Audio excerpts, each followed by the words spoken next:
Assalamualaikum.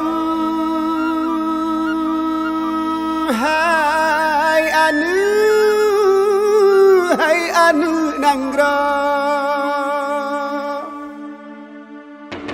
Dalam rangka memperingati Hari Kemerdekaan yang ke-78, kami dari pihak kepolisian ikut merayakan, terutama yang berkaitan dengan program Polri Peduli dalam rangka melestarikan lingkungan berupa penghijauan.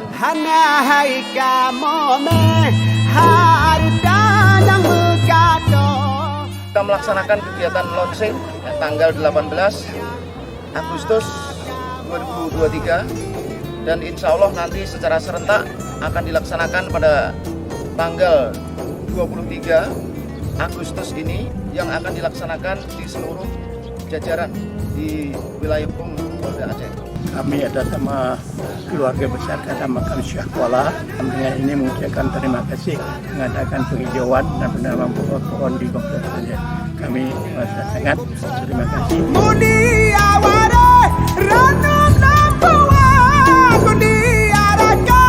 Dirgahayu Republik Indonesia ke-78 terus melaju untuk Indonesia maju.